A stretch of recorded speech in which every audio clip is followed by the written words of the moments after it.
Que a paz de Jesus permaneça em nossas mentes e corações, hoje e sempre, no momento em que meu pequeno coração agradece a todos os queridos companheiros que lembraram de nosso nome, para partilhar com alegria e carinho este momento tão especial no movimento espírita desta região querida de todos nós. Nós rogamos neste instante pela oportunidade abençoada, as bênçãos de Jesus por sobre todos aqueles que trabalharam e ainda estão trabalhando neste evento e por sobre todos aqueles que ainda virão a trabalhar em ambos os planos da vida, nos próximos eventos como este e em outros tantos que esta região venha a patrocinar. Por igual, rogamos, Mestre amado, que tuas bênçãos recaiam por sobre todos aqueles que frequentaram e estão frequentando este evento, os anteriores e também os futuros, em ambos os planos da vida. O tema do nosso estudo é dos mais palpitantes e inscreve-se naquele conjunto de temas que são muito fáceis de serem comentados, ao mesmo tempo que são extremamente difíceis, desafiadores mesmo. Qual de nós pode entender, captar, imaginar sequer a grandeza cósmica de um espírito crístico? Qual de nós pode garantir que conhece a Jesus? Esta é uma questão desafiadora que, não obstante, plenifica o nosso coração, nos consola, nos estimula, nos fortalece nos enfrentamentos de nossas caminhadas. Efetivamente, se nós pensarmos no Cristo cósmico, como está posto no tema, o Cristo cósmico e as eras espirituais da Terra, é preciso que nós, então, nós espíritas que não temos absolutamente nenhuma dúvida a respeito da existência de Jesus, apesar de ainda hoje, depois de um interregno em que a questão ficou um tanto esquecida, mas ainda hoje levantam-se questões sobre a existência de Jesus, do Jesus histórico, quando nós todos sabemos, não só pelos relatos dos evangelhos, dos Atos, de Paulo, mas também pelos historiadores da época, o Cornélio Tácito, o Flávio Joséfo, há referências ao Talmud, ao Jesus no Talmud, e há referências também no mundo islâmico, que tem duas categorias de profetas, os maiores e os menores, e Jesus está inscrito por esse mesmo conceito islâmico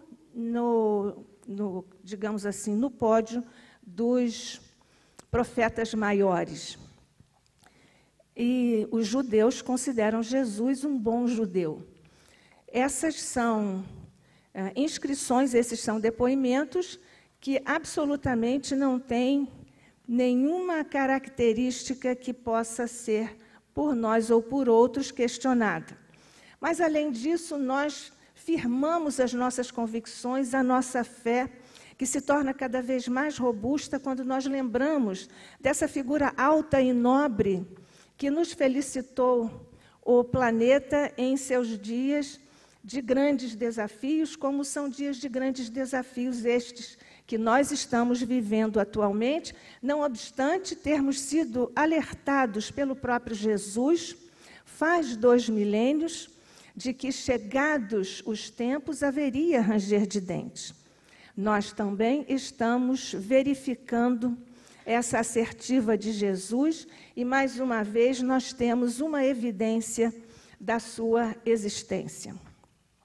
Como um espírito crístico, nós sabemos, por informações espirituais, que Jesus recebeu uma outorga divina, no sentido de que ele seria o governador do planeta, um planeta Terra, e, portanto, ele, na companhia de outros engenheiros siderais, espíritos superiores, modelaram com suas divinizadas mãos este planeta, qual berço planetário para todos nós, aqui enfrentarmos as nossas situações e as veredas dos nossos caminhos evolutivos. E nesse esforço sagrado da evolução, Jesus se mantém junto de nós, lançando o seu olhar compassivo, generoso, misericordioso, por sobre todos nós que somos tutelados de seu amor.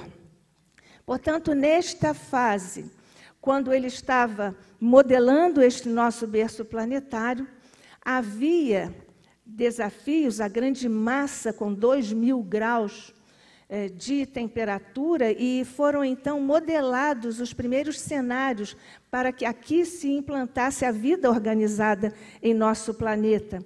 Algumas vezes com formas um tanto tortuosas que logo desapareceram por tratarem-se de experimentos. Logo após, nesse curso, sob a égide do amor e da inteligência de Jesus, firmaram-se aqui algumas comunidades, desde a época em que aqui compareceram e estão registradas na história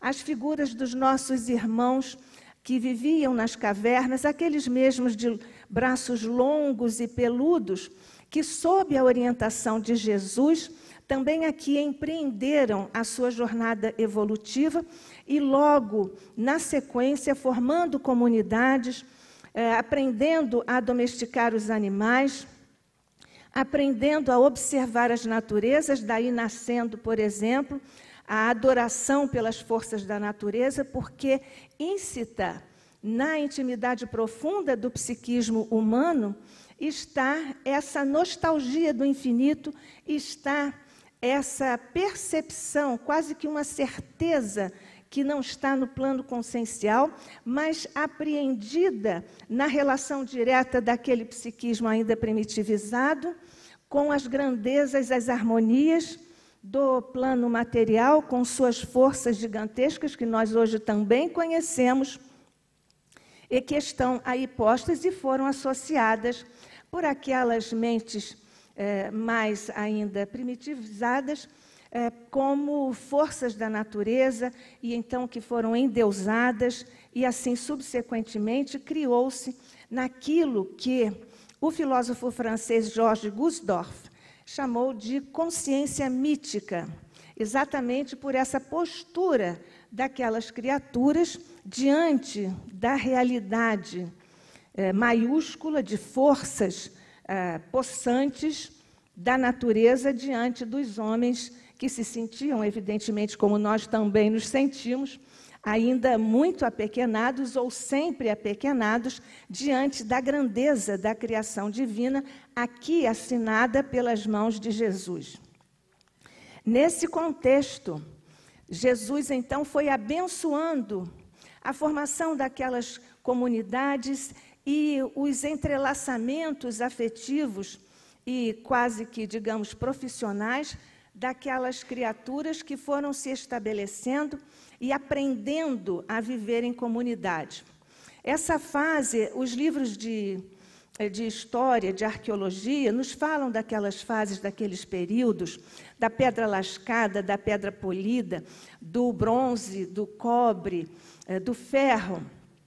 E foi através desse tempo que foram se estabelecendo e se cristalizando determinados hábitos mentais, psicológicos e espirituais afetivos daquelas criaturas que aqui ensaiavam as primitivas constelações familiares e grupais comunitárias na nossa terra. Efetivamente, então, nessa transição, Jesus estava a postos, abençoando todos aqueles movimentos e conseguiu ir fazendo com que nós, até nos ajudando assim, conseguiu ir fazendo com que nós pudéssemos, como estamos agora visitando estas questões, pudéssemos ir avaliando ou acompanhando esse fascinante trânsito da criatura humana, sobretudo do psiquismo profundo humano na Terra em sua evolução. porque, na verdade, segundo nos colocaram aqui no título, que nos foi solicitado como estudo, são as eras espirituais da Terra que devem ser realçadas aqui sob a orientação, a supervisão e a direção do Cristo da Terra, o Cristo cósmico. Nessa sequência, então, nós vemos que foi a criatura, seguindo através do direcionamento e aprofundamento e extensão dessas relações para com a natureza, para com o outro, para com os grupos, até o ano de 476, quando se deu a queda do Império Romano. Esta é uma data interessante para nós pensarmos, porque até lá aconteceram muitas coisas.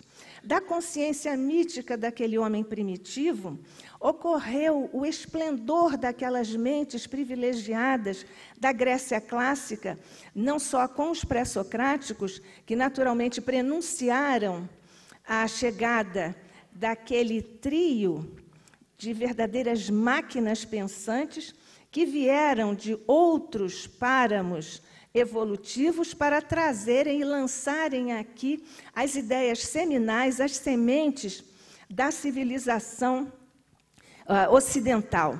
E, neste contexto, nós precisamos saudar os pré-socráticos, em cujas obras estão todas as questões que a humanidade levou todos estes séculos para ir desdobrando. E é por isso que nós, às vezes, falamos do átomo de Leucipo e falamos de outros tantos, mas, sobretudo, nós falamos da figura exponencial de Sócrates. Esse filósofo, este educador magno da humanidade, o pai da ciência na Terra, porque é o pai do método na Terra, porque ele é o pai do conceito na Terra. Se ele, mediante a sua metodologia da maiêutica. Nós todos sabemos que Sócrates é um apaixonado por perguntar, mas as perguntas certas, dosadas e desdobradas a partir das respostas de seu interlocutor, com todo o respeito a ele, para que, assim, pudesse vir, emergir da profundidade daquela criatura que é o interlocutor, a verdade que traz por força de sua bagagem encarnatória. Sócrates trabalhava essas questões em vários diálogos redigidos por Platão e por Xenofonte, estão estas questões postas. Então, por isso é que Sócrates é o pai do método, não só do método didático, mas do método científico, porque ele estabeleceu ou criou uma fórmula de nós descobrirmos ou formularmos o conceito. E sem conceito não se faz filosofia e não se faz ciência na Terra. Mas ele, além disso, é também o pai do monismo na Terra, do Deus único.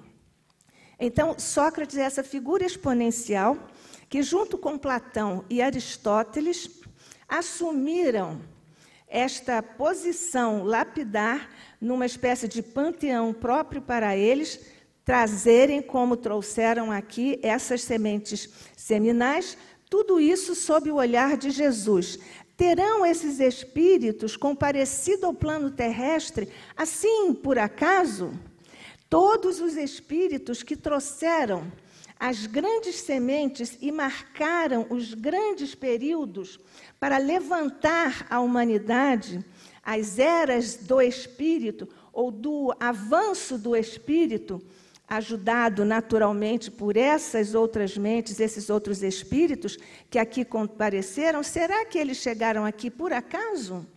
Resolveram, assim, descer lá dos planetas mais evoluídos de onde vieram? Agora vamos dar um passeiozinho lá à Terra e ajudar aqueles companheiros? Em absoluto. Nós sabemos, sobretudo pela obra de André Luiz, que até os nossos irmãos menos felizes, mas com a inteligência desenvolvida, há um planejamento rigoroso no plano espiritual. Os nossos mentores fazem, evidentemente, planejamentos rigorosos, E, evidentemente, o Cristo da Terra tem um planejamento que está sendo executado com rigor, mas com amor, para que todas as metas espirituais sejam alcançadas por todos nós, os tutelados de seu amor. É por isso, então, que o grande marco, o marco inicial desse momento do alavancamento do Espírito na Terra com essas criaturas, porque transitando da consciência mística, atravessaram, instituíram, então, o reino da razão, a racionalidade, para que todas as coisas, inclusive aquelas da consciência mítica, pudessem ser agora estudadas, aprofundadas e numa aproximação do psiquismo através dos métodos ou dos rigores do pensamento racional. Essas conquistas são absolutamente especiais para o desenvolvimento da civilização na Terra. Neste espaço, nós temos o Império Romano, porque também aprenderam, quando as comunidades foram se estabelecendo, o homem, lamentavelmente, também foi aprendendo a guerrear, a lutar pelo espaço, a lutar por riquezas, como nos formulou recentemente, há cerca de uns, digamos, 40 anos, o filósofo francês Michel Foucault, que teorizou exatamente sobre a questão do desejo de domínio da criatura humana, que deseja dominar o outro e, ao fazer isso, domina o espaço do outro, domina o tempo do outro e domina o corpo do outro. Ele estudou isso e deu exemplos dos quartéis, dos hospitais, das prisões e das escolas. Nesse momento em que o homem começa a se situar e na linguagem do seu estar no mundo comunitário, o homem também aprendeu a guerrear e foi conquistando e chegou às grandezas do Império Romano, cuja asa, que representa o Império Romano, da grande águia, tinha a possibilidade, simbolicamente, mas tinha a possibilidade de voar com toda a sua envergadura de asas por dias e dias sem que vencesse todos os limites do Império Romano. Foi um grande momento e havia uma expectativa divina, sobretudo, uma expectativa de Jesus, para que toda aquela organização frutificasse em benefício da humanidade. Nosso querido mentor Emmanuel nos diz que aquela oportunidade especialíssima foi perdida pelo Império Romano por causa da vaidade e por causa da corrupção que corroeu todas as entranhas do Império Romano. Mas é bom que nós lembremos que ainda hoje nós nos beneficiamos de dois construtos especialíssimos, que é uma herança, é um legado do Império Romano ou da civilização romana, que é o direito romano, que nós ainda usamos na Terra, e a família como conceito e, naturalmente, com toda a sua formulação jurídica, emocional, patrimonial e assim subsequentemente. E é nessa circunstância que vamos ter um outro período, porque já passamos pelo período da chamada Antiguidade Clássica, quando nós vemos a Grécia, quando vemos, estamos fazendo um apanhado muito superficial, muito rapidamente, mas esse é um outro momento em que a evolução do espírito na Terra encontrou mais um estímulo crístico da parte de Jesus, tudo isso patrocinado e, naturalmente, dirigido por ele. Nessa sequência, nós temos aqui também a situação da sequência de Sócrates e Platão, e temos outros filósofos, sobretudo, vamos situar apenas na questão que nos interessa também como espíritas, do neoplatonismo com a patrística na Igreja, que é uma fase especial da teologia católica, e a figura especial é Santo Agostinho, o bispo de Hipona.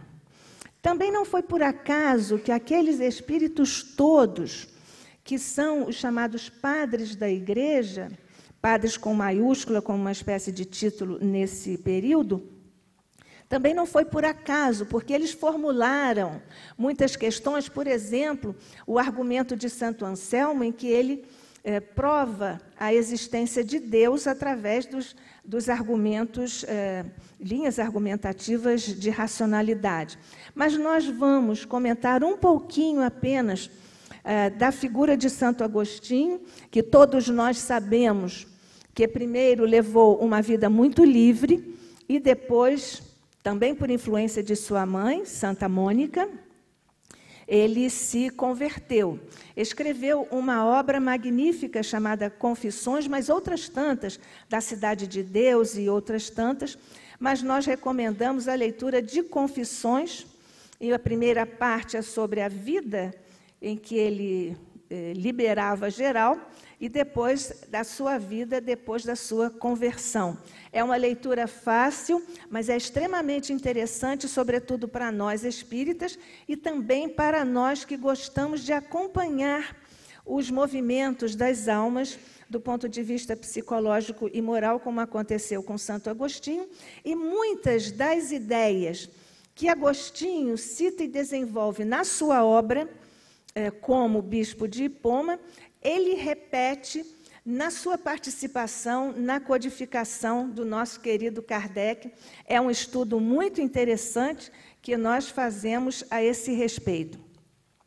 Depois dessa questão, existe também um outro filósofo Plotino, que trata das emanações, fazendo uma espécie de escalonamento ou hierarquização, uma taxonomia, uma classificação dos espíritos que vêm de supostamente Deus, mas ele era panteísta, supostamente Deus, que vai, então, em emanações, em camadas, criando determinadas realidades que nós, mais ou menos, de uma forma até um pouco precipitada, talvez, podemos pensar naquele item, não é propriamente uma pergunta, em O Livro dos Espíritos, no item 100, em que nós estudamos a hierarquia, a taxonomia dos planos evolutivos do espírito.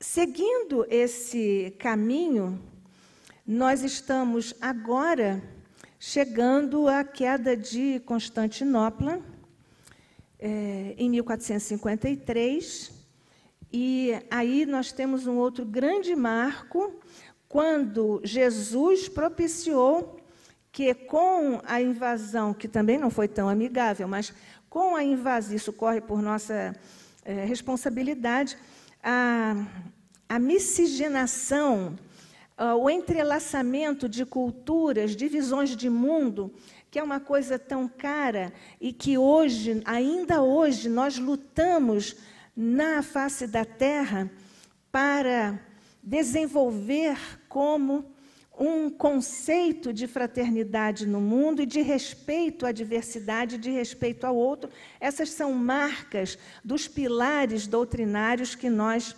seguimos. Então, nessa circunstância, nós temos vários outros desdobramentos, mas vamos avançar um pouquinho até 1789, com, todos nós sabemos, com o marco da Revolução Francesa, que trouxe aqueles 3 grandes valores para a humanidade viver na sua interação, no seu estar no mundo, que são, naturalmente, todos nós conhecemos, a liberdade, a fraternidade, esses valores superiores do espírito que, lamentavelmente, também foram lançados ao chão com o sangue dos idealistas que foram guilhotinados. E, como nós sabemos, a guilhotina, como a forca e todos os outros métodos que o homem tem usado para exterminar aquele de cujas ideias ele discorda, mas as ideias não morrem.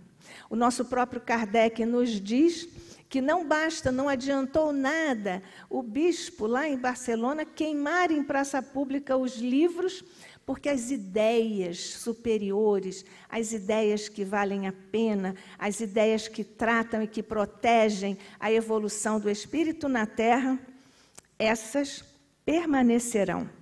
Então, e também eles reencarnam. Mas por justiça aqui, já que comentamos, ainda que muito brevemente, o bispo lá de Barcelona, que promoveu o chamado Auto de Fé de Barcelona, que foi um ponto de não-luz na caminhada do homem, do espírito na Terra, mas ele chegou à mesa mediúnica e pediu perdão a Kardec, como nós todos sabemos que ele aconteceu. Então, neste momento, ergueu-se também, aí mais uma vez, a humanidade. Estamos, então, passando muito rapidamente, porque já estamos aqui no século XIX, quando houve um verdadeiro renascimento das ideias do espírito humano na Terra. Mas isto não aconteceu só no século XIX. Sabemos que a humanidade não dá saltos, natura não faz saltos, mas isso vem desde Aristóteles. E então, como não dá saltos, não foi só no século XIX que todas aquelas coisas emergiram. Fundamentalmente, este caminho vem desde Sócrates, mas nós estamos aqui agora tentando buscar uma aproximação desse momento grandioso, porque soara no infinito, o grande momento de se consubstanciar a promessa de Jesus à humanidade terrena. Eu rogarei ao Pai e pedirei ao Pai que vos envie um outro Consolador.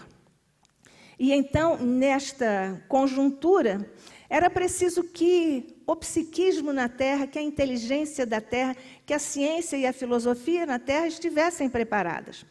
Este momento de preparação começou no século XVII, que já foi uma reação ao período da Idade Média, quando, na Idade Média, nós temos as figuras, que já citamos, dos padres da Igreja, e de São Tomás de Aquino. Mas, nessa época, a teologia e a filosofia eram uma coisa única, uma coisa só. Era preciso, então, que se voltasse a inteligência e a razão do homem para si mesmo. E então deslocou-se o eixo das preocupações humanas para o céu, inclusive toda a arquitetura daquela época, com o gótico, espelha essa aspiração do homem de subir, de ir para o céu, que é uma questão da teologia católica. Mas então era preciso que a racionalidade reassumisse um valor um local, um valor de importância, porque tinha soado no infinito a hora da consubstanciação da promessa de Jesus na Terra. Foi por isso, então, que no século XVII compareceram ao cenário da Terra, na França, René Descartes, sim, aquele mesmo que todos nós sabemos, penso, logo existo. Mas não é fisicamente, é de uma outra questão de natureza metafísica. E seu discípulo Baruch Spinoza, que tem, apesar de ser panteísta, ele tem um conceito da moral geométrica que é a nossa formulação da lei de causa e efeito. Então, essas duas mentes, particularmente, respondem por este renascimento, digamos, ou este brotar da razão, em outros termos, em formulações filosóficas. Ao mesmo tempo, e não por curiosidade, não por acaso, enquanto no continente, na França, a razão se instalava dessa maneira, do outro lado, na Inglaterra, John Locke dizia que o conhecimento, a verdade, não vem só pela razão, como dizem Baruch Spinoza e René Descartes. Ele dizia que o ser humano aprende pela experiência, pelos sentidos. Nós estamos vendo que aqui, desde o século XVII, Jesus preparou as condições especiais para que a conjunção dessas duas linhas de entendimento a respeito do conhecimento da Terra pudessem ir preparando a humanidade para o advento da doutrina espírita. Isto no campo filosófico, século XVII. Mas há ainda uma outra figura que participou da codificação com o nosso querido Allan Kardec, que é São Vicente de Paulo. Porque no século XVII houve uma espécie de renascimento dessas outras ideias, e no campo da religião, São Vicente de Paulo está aí representando esse alvorecer da religião sob a égide da caridade, da compreensão. Se tivéssemos um pouco mais de tempo, nós falaríamos sobre esse espírito que tem uma importância, uma delicadeza e uma firmeza na condução da sua tarefa no século XVII. E então, no século XVIII, todos nós sabemos, compareceram os espíritos chamados os enciclopedistas, e esse é o período chamado de o Iluminismo, em que a razão supostamente daria conta de tudo. Era uma espécie de razão mítica, não mística, mas mítica, ia dar solução a tudo. É interessante que as mentes, esses espíritos que tinham uma potência no pensamento, na sua mente, precisavam de corpos fortes que pudessem sustentar as irradiações e as vibrações fortes de seu pensamento, porque eles também estavam reformulando as conquistas do espírito na Terra, na condução para o advento da doutrina espírita. E a isso nós devemos um trabalho, ou uma consequência do trabalho de Joana d'Arc, ou da missão de Joana d'Arc na Terra. Nós até quando entramos aqui, vimos aqui um retrato, uma pintura de Joana d'Arc, que nós sabemos é uma encarnação com a qual o espírito Judas, que nunca deixou de amar Jesus, mas que estava envolvido com outros interesses de natureza material, mas ele queria a governança espiritual para Jesus e a governança administrativa material para ele. E depois de uma longa fieira de encarnações dolorosas, ele finalizou gloriosamente a sua trajetória de redenção com a encarnação de Joana d'Arc, aquela mocinha que nasceu lá em Domremy, lá no sul da França, e que conduziu o exército francês e restaurou ao trono o rei, fraco rei, que depois acabou, então, facilitando, digamos, a venda ou a compra de Joana d'Arc por moedas. A história se repete, por moedas que os ingleses pagaram para sacrificá-la, torturá-la. Mas a vitória de Joana d'Arc sobre os ingleses impediu que os ingleses dominassem territorialmente a França. Se isso não tivesse acontecido, teria havido miscigenação e um trabalho de genética executado por espíritos superiores ao longo de séculos teria sido perdido, para que no século XVIII os corpos, ou houvesse corpos geneticamente preparados e fortes para acolher as mentes ou as vibrações das mentes daqueles chamados os iluministas ou os enciclopedistas. Isso no século XVIII, porque estamos vendo que estamos caminhando para uma valorização da razão da criatura humana sem descuidar do valor da experiência que nós assumimos exatamente quando reencarnamos. É por isso que não basta nós sabermos como se dão os mecanismos da encarnação, os mecanismos da lei de Deus aos quais todos nós estamos submetidos. É verdade, nós sabemos que precisamos reencarnar para provarmos que aquilo que nós dizemos pode ser e deve ser e será vivido por nós de conformidade com a expectativa divina para nosso plano evolutivo. E é então que nós chegamos ao século XIX, quando logo no alvorecer do século compareceu ao cenário terrestre o nosso querido Allan Kardec, e certamente que o Cristo cósmico estava muito especialmente voltado para aquele grande momento em que um espírito absolutamente ligado ao seu coração estava pronto para comparecer ao plano material, justamente para dar corpo à codificação e à promessa do próprio Jesus. Ele estava tão pronto que nós aqui lembramos uma fala em Hamlet, de Shakespeare, que ele disse: "The readiness is all", a prontidão, ou estar pronto é tudo.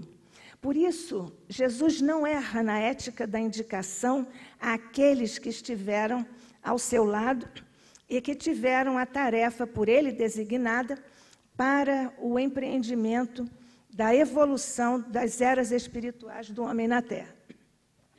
E é nesse contexto que no século XIX ocorre mais um grande renascimento. Este renascimento que se deu em todas as áreas do conhecimento. Nós temos aí a invenção ou a inauguração de algumas áreas, como a fotografia, como a astronomia, como a estatística, a psicologia, o desdobramento e aprofundamento de outros tantos, sobretudo da física e da química, campos absolutamente imprescindíveis no seu desdobramento para que a tarefa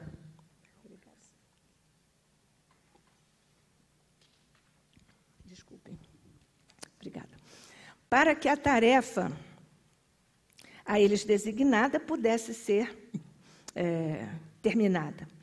Então, sobretudo nestas duas áreas, e nós vamos ver no alvorecer do século XIX, com Max Planck e com Mayer, sobretudo no início, e Max Planck no final do século, nós temos a preparação do que é a energia. Era preciso que a humanidade começasse a perceber a imponderabilidade das coisas, a invisibilidade das coisas como sendo manifestações de realidade. Hoje nós entendemos a realidade virtual com muita facilidade, mas naquela época era preciso que para a compreensão ou para a discussão da realidade do espírito houvesse uma compreensão do que era a energia, que começou com Maia, e também com o vapor, e aí nós temos o grande desenvolvimento com os trens, as máquinas a vapor, de um modo geral, e essa energia para que as mentes pudessem melhor captar a mensagem do Espiritismo baseada em uma realidade invisível. Como é muito interessante, é primorosa a fascinação que tem o plano espiritual pelo planejamento minucioso. É exatamente nessa mesma época que, ao mesmo tempo que o homem, sobretudo com Flammarion, para emblematizarmos uma figura, com Flammarion se abre para a astronomia, para a realidade macro, ao mesmo tempo que a humanidade desce ao micro com Louis Pasteur. É um momento tão especial para o despertamento do espírito, para mais esta era espiritual na Terra, que é um marco extraordinário na terceira revelação, para que a humanidade, então, já pronta, pudesse experimentar aquilo e, ainda assim, o planejamento espiritual voltou-se inicialmente para a experiência sensorial. Lembrando Locke, lá no século XVII, aquele que disse: nós somos uma tábula rasa, um papel em branco, e tudo que nós vamos vivendo, nós vamos escrevendo. E assim nós escrevemos a nossa vida, claro, contrariando a nossa crença na reencarnação, ou a verdade da reencarnação, mas o plano espiritual, para impactar as criaturas, valeu-se do impacto sensorial. Então, vêm os raps, vêm as mesas que falam, que giram, que conversam, e é com esse impacto que Paris, como nós todos sabemos, viveu várias estações com a mesma intensidade e o mesmo interesse, para que as mentes estivessem cada vez mais envolvidas por aquela fascinante realidade não visível, mas que era, não obstante, tão real. Ao mesmo tempo que a razão, através da metodologia espetacular de Kardec, que não temos aqui oportunidade para desdobrar largamente, mas nós classificamos como um positivismo transcendente, e que é uma aparente incoerência. O positivismo, que o Espiritismo veio contradizer ou veio contrapor-se, mas, sobretudo, contrapor-se ao materialismo daquela época, com Karl Marx, com Engels, com outros materialistas. Então, nessa espécie de luta do bem contra o mal, ou da verdade contra a não-verdade, então, nessa condição, nós vemos que a metodologia dos espíritos, claro, por inspiração e por determinação de Jesus, porque ali estava se consubstanciando a sua promessa à humanidade na Terra, e o Cristo cósmico responsável, não só pela evolução material do planeta, mas pela evolução moral de todos nós espíritos referenciados a este planeta, pelo qual ele é responsável como governador planetário. Jesus estava atento e coordenando todos esses movimentos. E foram, então, nesta fase, neste momento, que compareceram ao cenário terrestre muitos espíritos em todas as áreas. Se nós observarmos a encarnação dos grandes músicos daquela época, desde a última década do século XVIII e avançando para a primeira metade do século XIX, a diferença de nascimento daqueles grandes músicos é de cerca de 8, 10 anos, exatamente porque eles tinham uma espécie de tarefa para fazer uma limpeza magnética da psicosfera de Paris, porque ali compareceria o grande codificador. Ao longo do tempo, os grandes missionários comparecem ao cenário terrestre, sempre coadjuvados com vários espíritos. Isto aconteceu com Buda, aconteceu com Sócrates, aconteceu com Francisco de Assis, aconteceu com Kardec. E então, esses todos que nós conhecemos, Gustave Gelé, Le Marie, Leon Denis, os Delane, o livreiro Didier e tantos outros, estão ali para coadjuvar a grande tarefa, ou a grande execução da codificação por Allan Kardec. Isto é a presença do Cristo cósmico, que está ali supervisionando muito de perto todo este movimento e continua a fazê-lo, até porque nós precisamos estar conscientes disso que nos tem acontecido. E está acontecendo por nossa responsabilidade no movimento espírita. Precisamos estar, sobretudo, atentos, vigiai e orai, é uma máxima que nós devemos ter permanentemente no nosso pico de consciência, para não nos desviarmos, sobretudo nestes momentos em que há o ranger de dentes e há muitas invasões, não aquela de Conan Doyle, referida por Conan Doyle, mas invasões de mentes menos felizes que são contrárias à figura, à mensagem, ao trabalho de Jesus. Então, esta é a grande tarefa do século XIX, e já que nós falamos de Leon Denis, o grande filósofo, poeta da doutrina espírita, nós precisamos, por justiça, também considerar que nesta grande, digamos, luta contra o materialismo, pontifica uma sensibilidade, uma inteligência extraordinária de Henri Bergson, mais para o último quartel do século, que é um pilar do espiritualismo no século como um baluarte para contrapor-se ao materialismo, dentre outros esforços, até que nós podemos falar de espiritualismos no plural, nessa época, no século XIX, e por justiça também devemos dizer que o movimento católico foi muito forte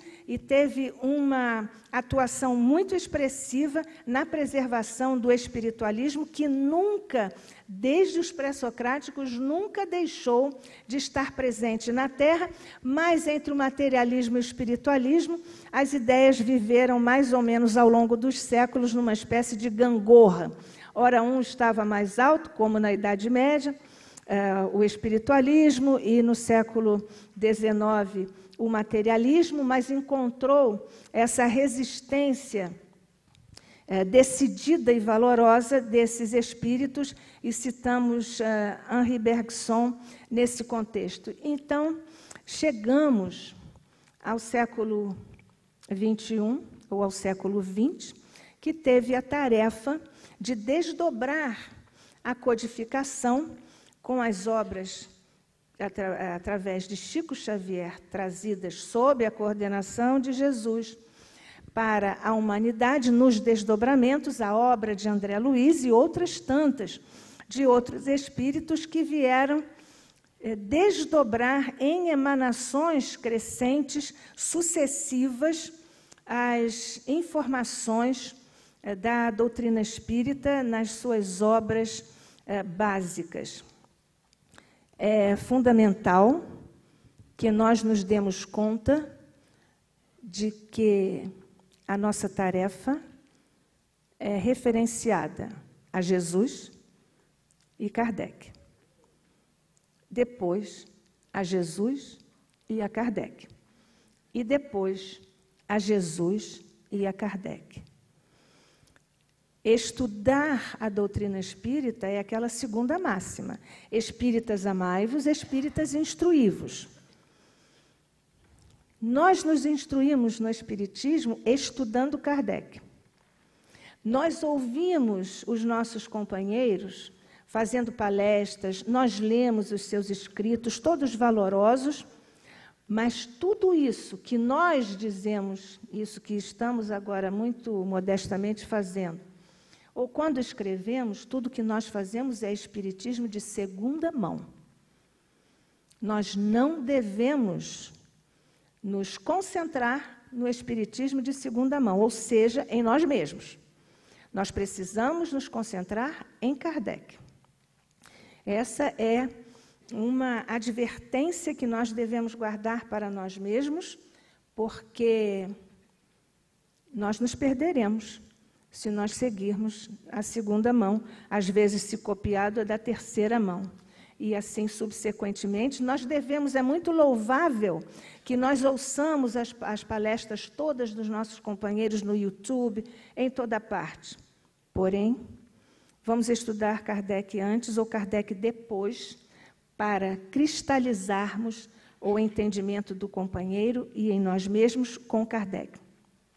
Nesta situação, então, o século XX teve essa extraordinária penetração e divulgação do Espiritismo no mundo, e no século XXI é o grande momento de nós espíritas, ou de um movimento espírita, provar que, além de estudar e de falar sobre Espiritismo, está vivendo o Espiritismo no ranger de dentes que nós temos.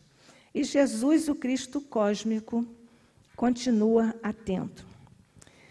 Neste particular, de que Jesus nós estamos falando? Ou o tempo todo nós falamos?